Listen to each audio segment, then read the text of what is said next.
I've got the power. Hey, yeah.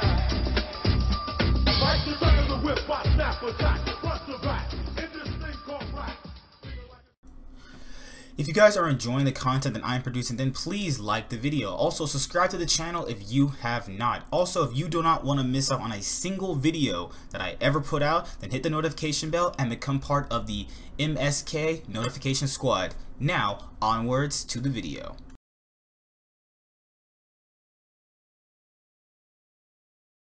Hey YouTube, it's Master Swag. I'm going to bring you guys my updated Dark Magician deck profile. I know a lot of people have been asking me for this deck profile. Some people may say that's not true, but obviously those people are just irrelevant. They're just, you know, idiotic haters.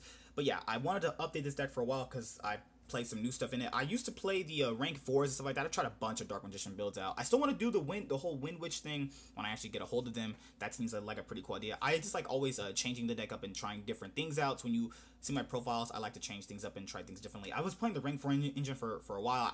I still think it's pretty good, and you can still run it if you like to, but I just trying to stay away from that for a moment, you know, do something more new. And I'm also running, you know, the more expensive Link package. Obviously it's technically not expensive because I pulled the cards, so I guess that kind of bridges that gap. I know there's also the community of Dark Magician players that love the deck, and I don't blame you. It's a great deck.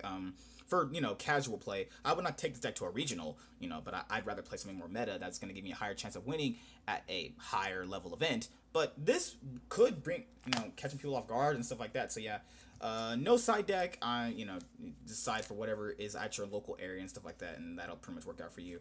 So starting off, I'm gonna run 3 Dark Magician. You can run whatever Dark Magician artwork you like. These 2 are personally my favorites, and this is my all-time favorite because it's the original. I do like the movie pack Dark Magician that they released for the Dark Side of Dimensions one, but I just couldn't find them, and I was gonna actually include them, but you know, just run whatever artwork you want. Run whatever dark. Sorry, I can't talk. Run whatever version of Dark Magician artwork you like. It does not matter. That is just cool looking versions of a card to look at, I guess, when you're playing. So, all right, triple Magician's Rod. This is your thing that searches spells and traps. You know, this is the guy, one of the best normal summons in the deck. So you run it at 3, obviously.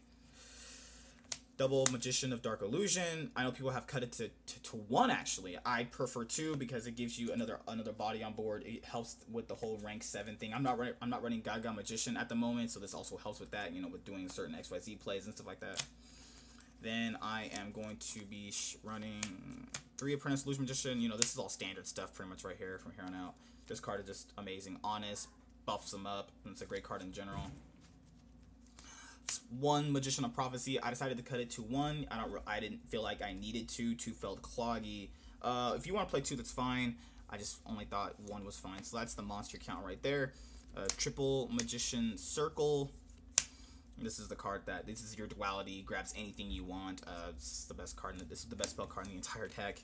And like I said before, I show you these next cards, I am proxying 2 Spellbook of Knowledges. So, you know, just for this part of the video, you know, just imagine there is, you know, 2 Spellbook of Knowledges right here, because the Spellbook of Knowledge goes with the whole Spellbook engine that I run, and that complements the 2 Spellbook of Secrets. So yeah, 2 Spellbook of Knowledge and 2 Spellbook of Secrets. I'm proxying Spellbook of Knowledge at the moment, so because I believe it will get reprinted this year, and then I'll add them to the Dark Magician deck. So we all win, guys. We can all win and get our reprints, and, you know, pay less money for cards that shouldn't be expensive.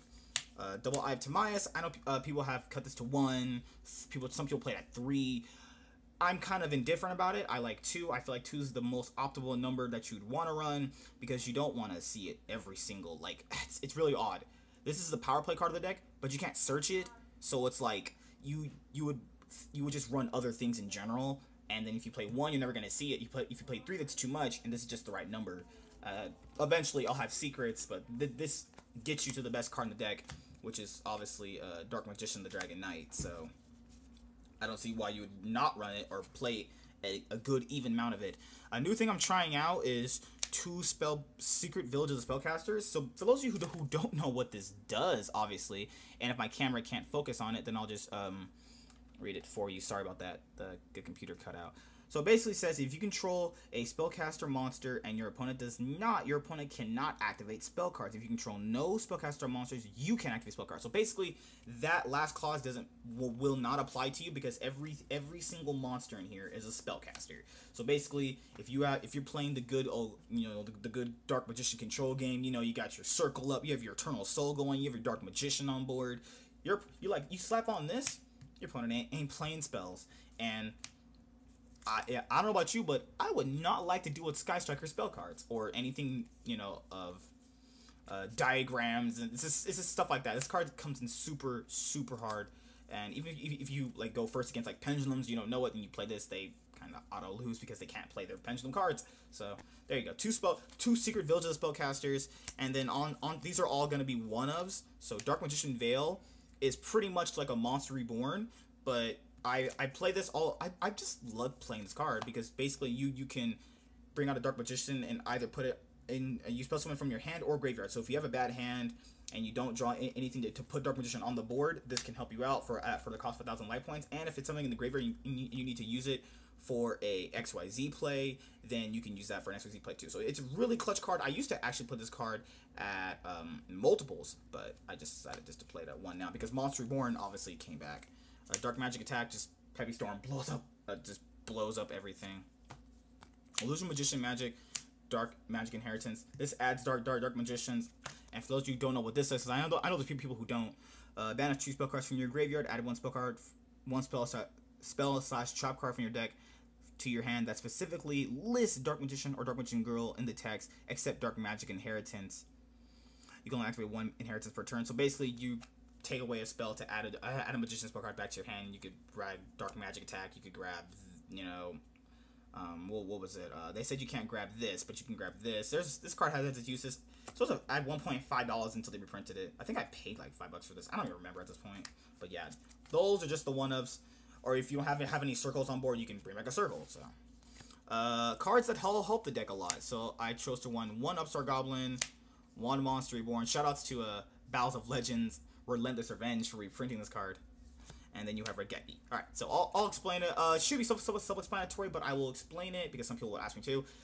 I felt like this is just a card that'll make your deck a lot more consistent. Yes, with the new time rules, that can be a factor, giving your opponent 1,000 life points. But if you're going to be beating their face in and dealing like 25 on a DM attack or potentially 3k on this, then it doesn't really matter too much. And it makes your deck a whole lot more consistent. Like sometimes you just need that one piece in Dark Magician, that one piece, and this gives you that opportunity to get you there. Yes, you could actually run Desires, and I would run Desires. I just didn't find them at the current point in time, and I actually didn't even have room for Desires, so I just chose to run Upstart Goblin for the moment.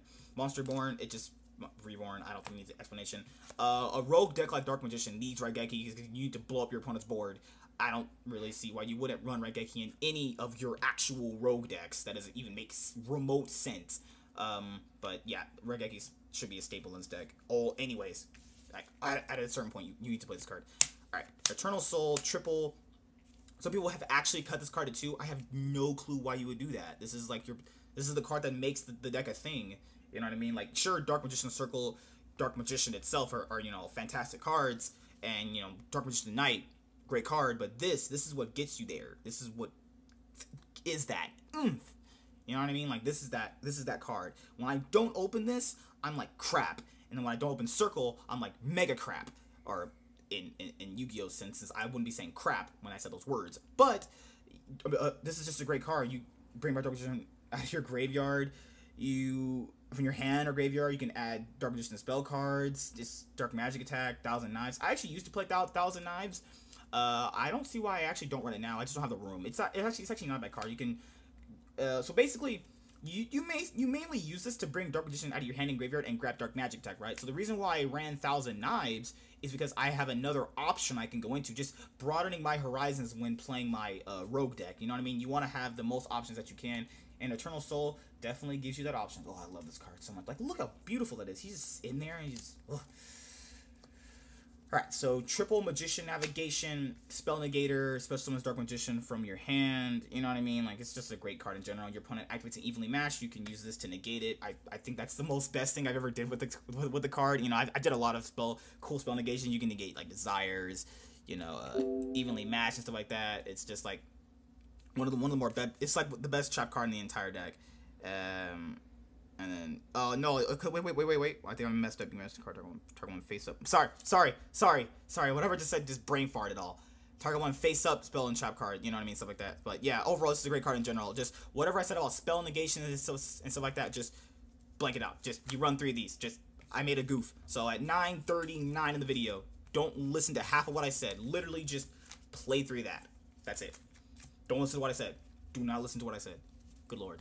Alright, so the last trap cards of the deck are the really powerful trap cards. Double Strike. I don't want to run Warning. I don't think you really need it in this specific deck. You can obviously side Warning, but I think Strike is just a much better card. Strike hits hand traps, and I think Dark Magician's biggest problem is when someone hand traps you, like they Ash you, Droll you, Ghost Ogre you, and this will just stop that for you.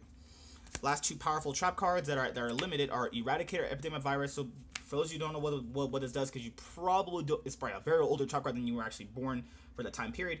Tribute 1 Dark Monster, who's a monster with 2,500 or more attack. Dark Magician has that. And declare 1 type of card, spell or trap. Look at your opponent's hand, broken. All spell and trap cards they control, and all cards they draw until the end of their 3rd activation, turn after this card's activation, destroy all cards of that type. Yeah, I don't even know how I was living not running this card sooner in my Dark Magician deck profiles. It's absolutely an insane card.